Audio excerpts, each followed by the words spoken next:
Set up an advisory board of people that you can talk to along the way immediately.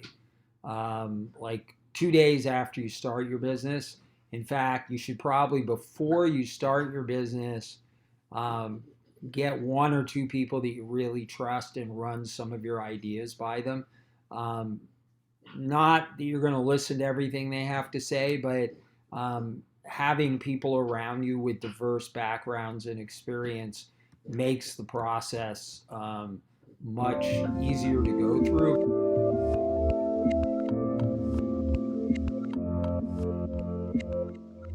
Hey everyone, this is Devin Miller here with another episode of the Inventive Journey. I'm your host, Devin Miller, the serial entrepreneur that's grown several startups into 7 and 8 figure businesses, as well as the founder and CEO of Miller IP Law, where we help startups and small businesses with their patents and trademarks.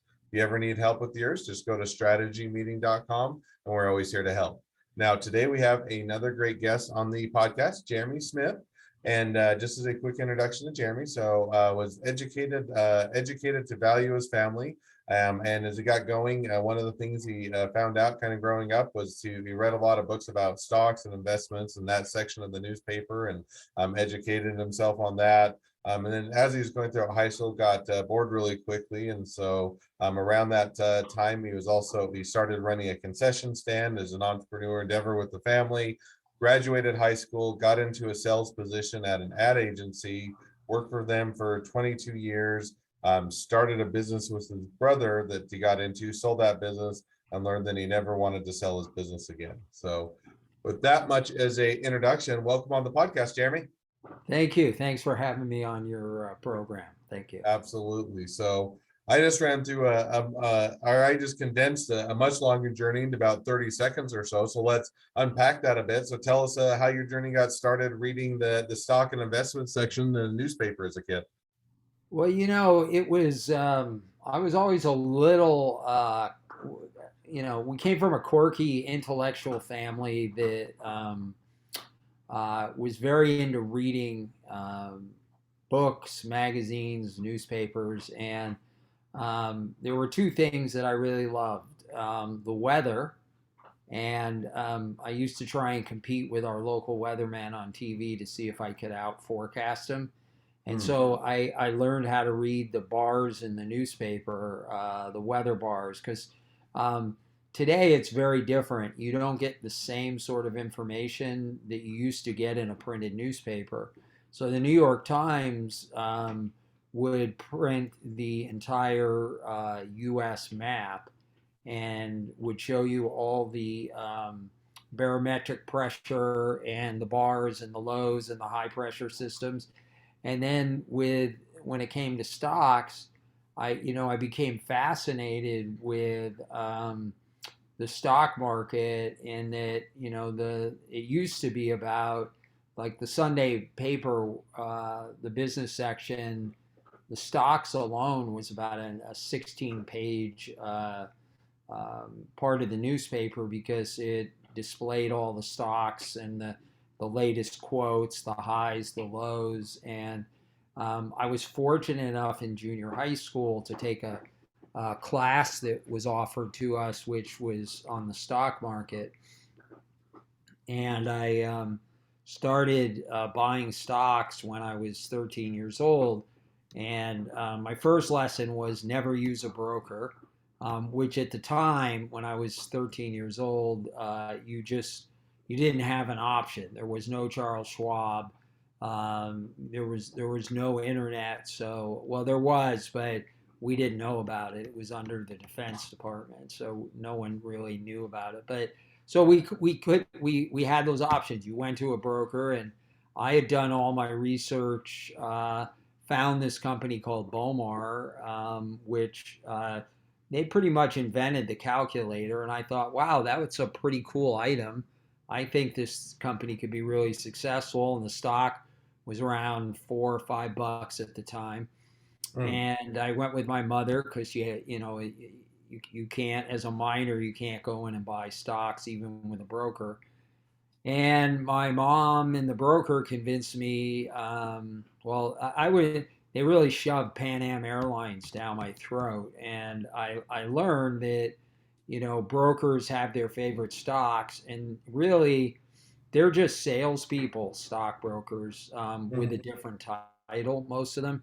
And so they convinced me to buy Pan Am, which went from, I bought it at 10 and a quarter, went up to 10 and 7/8, and over the next 10 years never went any higher. And then they went bankrupt. And so, as to where Bomar went from like $6 to $8 a share to 120 bucks.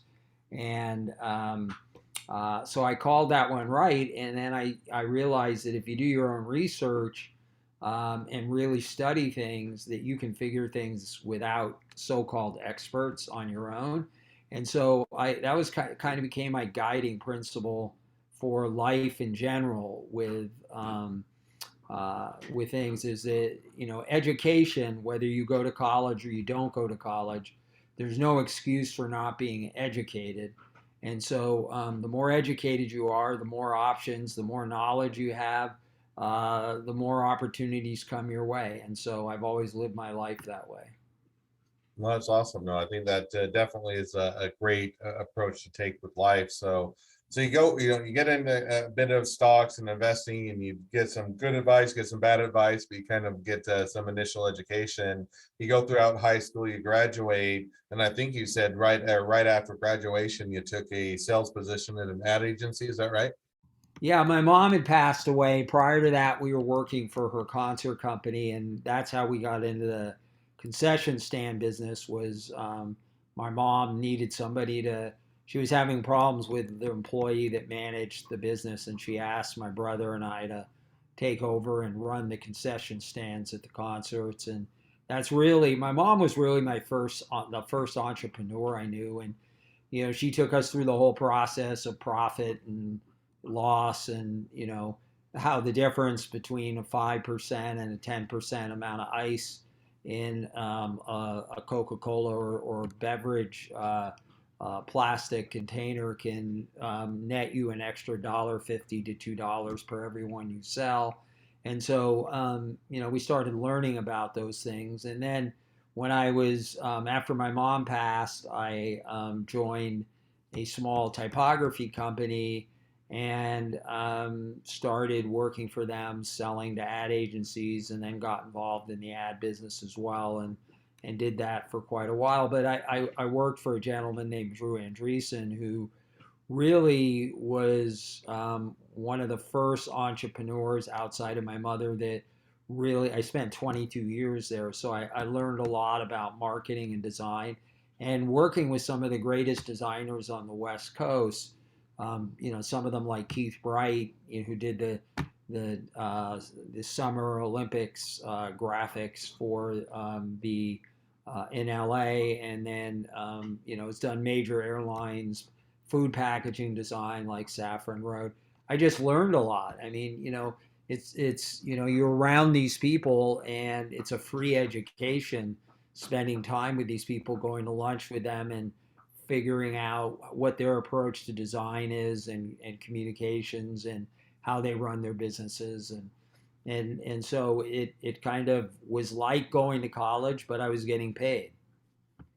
Hey, well, that's a great way. You get the education and you make money doing it. So that definitely sounds like a great way to Yeah. do it. Now, you stayed, I believe, with the same ad agency for about 22 years. Is that right? Yeah, it was a firm called Andreessen, and I stayed with them. I left once or twice to go try some other things, but I always came back because I had a lot of admiration for Drew Andreessen, and I just learned a lot from him. And I still, almost everything I learned there, I went into my business later on in life. And I think that's part of working for other people, is there are so many things to learn. Sometimes you hear the stories about people that you know um, go to work for people, and then they go start their own companies, and they often forget really what they learned, and some of the people they worked for. And I've never forgotten anybody that really helped me along the way. And so everything comes together for a reason, whether it's karma, whether it's luck, whatever your belief system is. But if you can slow down for a minute and take in what people are trying to teach you, a lot of times you can learn a lot more than just being a bull in a china shop and going forward. So I learned a lot there, and it gave me insight into how to market things far better than I would have if I hadn't had that experience. And so I always treasure the time I had. But I was a kid. I was 20, 21 years old, and I hit it big at 22. I'm making 85,000 a year, which today is pennies, but back then that was worth a lot of money. And being a kid like that, making that kind of money, almost six figures, you're in a position where you know life is fantastic. And that's the thing about sales, is that if you can get into um, a commissionable salesperson, you can make a half million to $1 million a year. And a lot of people don't realize that's why I would never go to work for a firm that doesn't pay commissions if I didn't own my own business, because you can, if you're talented, you can go out and make as much money as you want, and it gives you a lot of freedom. No, I think that definitely is a great point. And I think that a lot of times people are focused on, hey, what is the pay, or what is the salary, or how much am I going to make an hour? And yet a lot of times when you get into those sales positions, you have the opportunity, if you're good at your job, to be able to make a considerable amount more. And people oftentimes overlook that because they're so focused on other things. So now, as you're kind of, you do that for, in and out a bit, but overall you're with the agency for about 22 years. And then as you come to the end of that, and you shifted and tried, or went into business for a period of time, I think with your brother or whatnot. But what made you decide to jump out, go in a different direction, try a business, or kind of what was the cause of that transition? Well, I had been running at Andreessen. I had been running some divisions. So when you're running a division, it's often like owning your own company. And Mhm. so they're very similar. The, the great part is that if you lose money in a quarter, it's not your own money until you own the business. Mhm. So I learned a lot from that, and then I really didn't have an intention of starting my own company. Although now that once you do it, then you realize I should have always been doing this, but you got to get to the point where you're ready for it, because it has very different challenges.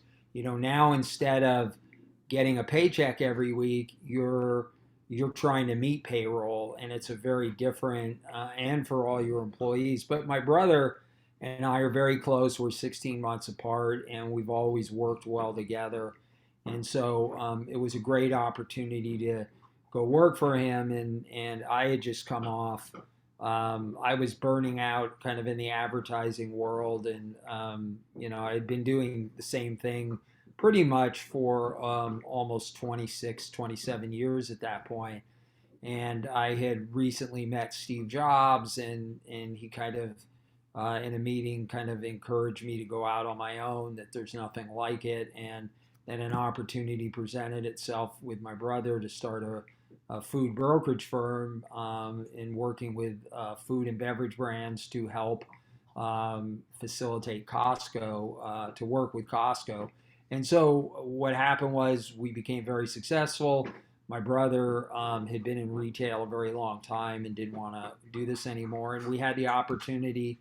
We were approached by some people to sell the company, and that experience unto itself could be an entire podcast. But the payment portion went well, but the transition was truly difficult. And I've talked to other entrepreneurs who have the same thing.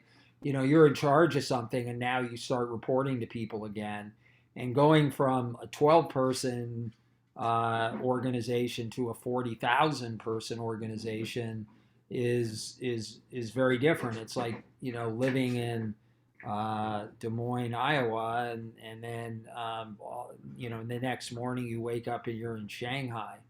Mm. It's so different. All the processes are different, and it all the entrepreneurial spirit was sucked out of the company, and it's true at a lot of large companies.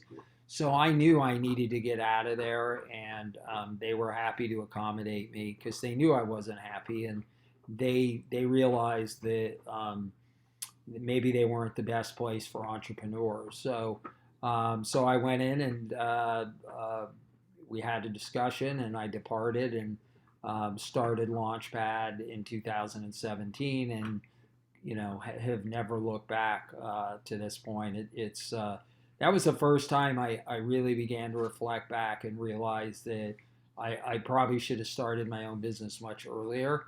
But some people are cut out for starting businesses. My mom used to always say to us, there's people that will spend their entire life working for Sears, although that might not be possible today. But Sears might not be around too much longer, but there's certainly a point made. yeah, so there's certain people you go in, you do your job, or maybe it's Walmart, and there's nothing wrong with that. It's a honest job and good, decent pay, and if that's the career you want to have, that's fantastic as well. But then there's other people, that are like the Steve Jobs, and I'm not comparing myself to Steve Jobs because he was one unique individual, but there's certain people that are meant to be entrepreneurs, and there's certain people that aren't. And if you do have the cut for it, and can withstand the stress and the loneliness sometimes, because when you make a mistake, it's all on you, and when you're successful, it's all on you. But failure is also an important part of learning. You don't learn from uh, success the same way you learn from failure. It's a very different experience. And I was reading this article by George, with an interview with the actor George Clooney, and he said that he's learned so much more from failures, and he's so happy that he failed early on in his career because he wouldn't have known. Because he said when he looks back at his career, he learned nothing from the successes. He learned everything from the failures, and so um, all of those things go into rounding out, I think, the character of the individual, and allow you to be more successful long term when you do have some failures because of what you learn from them. And if you look at them as learning experiences, and don't get sucked into the negativity around failure, you can turn it into a very positive event. No, I definitely think that makes a complete sense. So now we walked through most of your journey. So you started out the business with the brother doing some of that, ended up saying it wasn't the best or wasn't the right fit, got bought out. And so how did that transition, or what did you once as you're coming off of that? And I think that leads into where you're at today and what you're doing. But kind of how did that transition to where you're at today, and how did you decide what that next step or that phase that leads you up to where you're at today?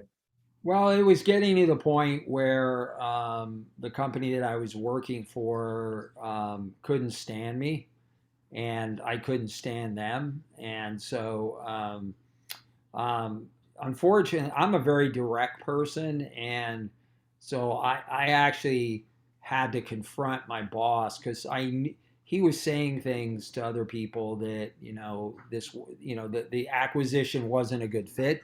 But I can't stand people that don't have the guts to tell you to your face what they're really thinking. And so he couldn't do it. So one day I just called him on the phone and I said, "Don't you think this is pretty fucked up?" And he got really quiet and choked on his words for a little bit. And he says, "Oh, I always like your directness." I said, "No, you don't. It scares the shit out of you. I hear you want me out of here." And I said, "I'm happy to accommodate you, but I'm not walking out with nothing." Meaning that I want additional money to leave. And so we had a long discussion about that. And 3 weeks later, we reached an agreement. And I have to give them credit. They had acquired the company, and they allowed me to go back out and compete against them, which a lot of companies wouldn't do. And so they were cool with it, and they were just happy that I was out of there because I kept trying to talk to them about company culture and how important it was to retain our culture. And they said, you know, level one marketing, which was the name of the company, they just kept saying over and over again, forget about level one marketing. It's dead. It's gone.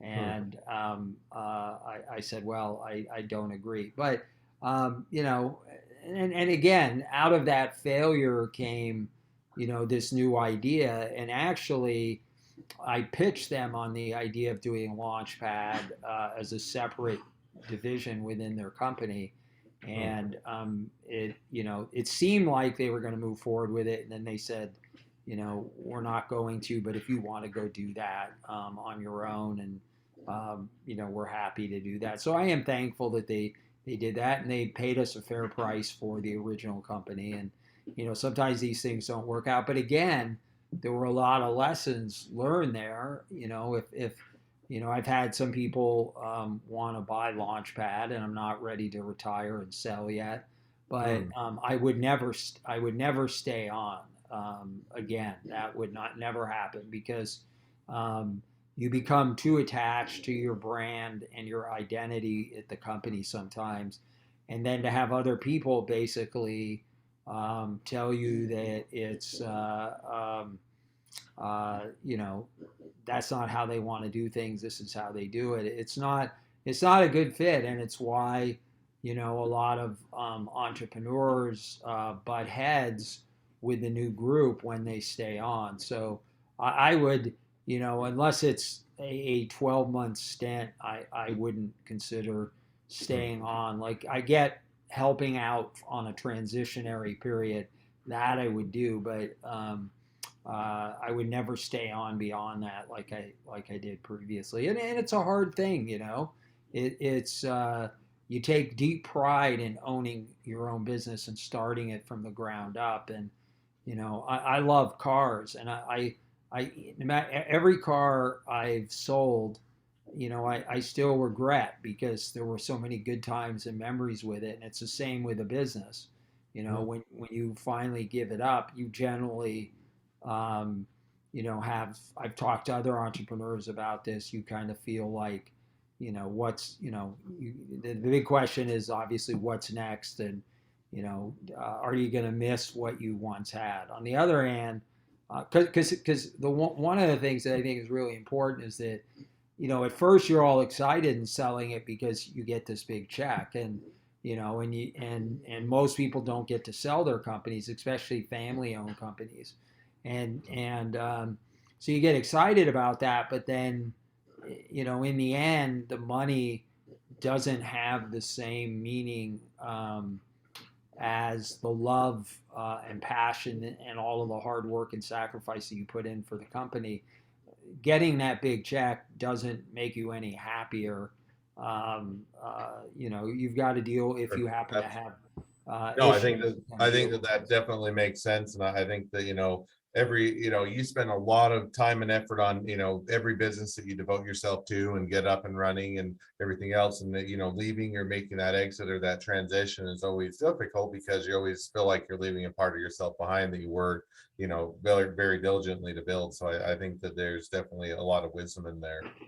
Well, as we start to wrap up the podcast, and now we've kind of walked through your journey of where up until where you're at today. I always have two questions I hit at the end of each podcast, so we'll jump to those now. So the first question I always ask is, along your journey, what was the worst business decision you ever made, and what did you learn from it? Well, I still go back to for me, I think selling the company was the worst decision that we made. Uh, but at the same time, what you also learn from it is there's no way to predict the future. So you don't know going in, everyone said the right things. And so I would do, if I were to sell my company again, I would do a lot more investigating. I would insist on meeting with people face to face more often, and I would dig much deeper into the company culture. Um, and not allow them to push the people onto me that they wanted me to talk to, because they're only going to have you talk to the best people. I want to talk to some of the other people at the company. So I would say that I learned about that. But lastly, I would say that the most important thing that I learned from all of this is uh, that you should never love what you do. You should enjoy what you do, but love is an important emotion that should be reserved for your family and your friends. And you can have passion for your business and all that other stuff, but when you start intermixing the word love with your career, you're basically associating an incredible emotion that's normally reserved for family and friends and your wife or your husband, and you're taking in an object that's not even real. It's not alive. It's just a business. And so it's still important to remember that no matter how important your business is, nothing's more important than your family and friends, because otherwise you'll wake up one day with no friends, no family, and all alone. No, I think absolutely. And I think that, it's an easy one to say on the front end, hey, friend, family is always the most important thing. And then you get into a business and you always are putting out a fire. You're always having, things to deal with. And it's always one of those where life tends to get out of balance if you let it to. And I think that putting that focus on the family is definitely an important and a valuable takeaway. So now the second question I always ask is, if you're talking to somebody that's just getting into a startup or a small business, what would be the one piece of advice you give them? Be Set up an advisory board of people that you can talk to along the way immediately, like 2 days after you start your business. In fact, you should probably, before you start your business, um, get one or two people that you really trust and run some of your ideas by them.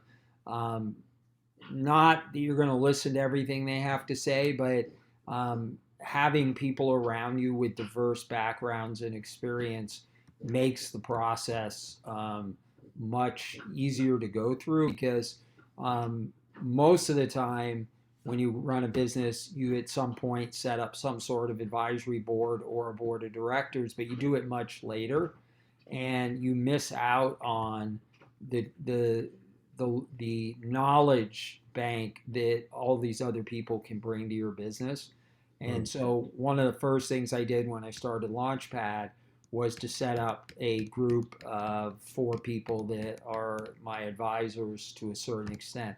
And it's not just for business; it's for all different things. Hey, I'm feeling this way emotionally right now about this. Am I getting too tied into this? What are your thoughts? And when we were going through the pandemic, there was being able to discuss with them, what was their opinion, what did they think was going to happen, how long is this thing going to frickin' last. Having them was a really valuable experience this time around, and I'm glad that I set that up at the beginning. I think it's really important for anybody going into business, no matter how small your business is, that you have some people, and they can't be family members. They have to be people that are independent and have strong voices. So, No, um, and I think that that definitely is a great takeaway. In other words, I think whether it's partners, whether it's employees, whether it's mentors, having someone that one can give a different perspective, a different point of view, give you some mentorship, or otherwise give you just a sounding board, if nothing else, definitely is beneficial, especially as you're doing a startup or small business. A lot of times you don't know what you're doing, and you certainly don't feel like you know what you're doing, and so you're looking for someone else that they may not know what they're doing, but at least it gives you some direction and some insight as well. So I think that's definitely a great well, takeaway. I think it's also really important when you start looking at, if you're going to take money in, if Hmm. you're going to take an investor in, to have those people that have that experience and talk to them about it first. Because when you take money in, if you do, it's a very important decision. And talking to people that have experienced before, that can give you some of share their experiences of what worked and what didn't, can really prepare you for doing a better job at it. No, I think that absolutely. So, well, as we're now wrapping up the podcast, if people want to reach out to you, they want to be a customer, they want to be a client, they want to be an employee, they want to be an investor, they want to be your next best friend, any or all of the above, what's the best way to reach out to you, contact you, or find out more? Best way is my email address, jeremy@launchpadgroupusa.com, or on LinkedIn. You can reach me there. And again, it's the same thing, Jeremy. You can look at Launchpad and find me on there. I'm on LinkedIn all the time. But those are the two best ways to reach out to me. Awesome. Absolutely encourage people to reach out and connect. Well, thank you again, Jeremy, for coming on the podcast. It's been a fun, it's been a pleasure. Now, for all Thank of you. you that are listeners, if you have your own journey to tell, we'd love to have you on the podcast. So feel free to go to inventiveguest.com and apply to be on the show and share your journey. And also make sure to click subscribe, share, and promote the podcast so that everybody can find out about all the awesome episodes and the great journeys that are a lot of different startups and small businesses are taking.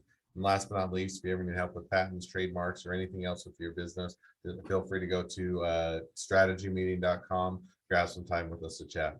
Well, thank you again, Jeremy, for coming on the podcast, and wish the next leg of your journey even better than the last. Thank you. Take care.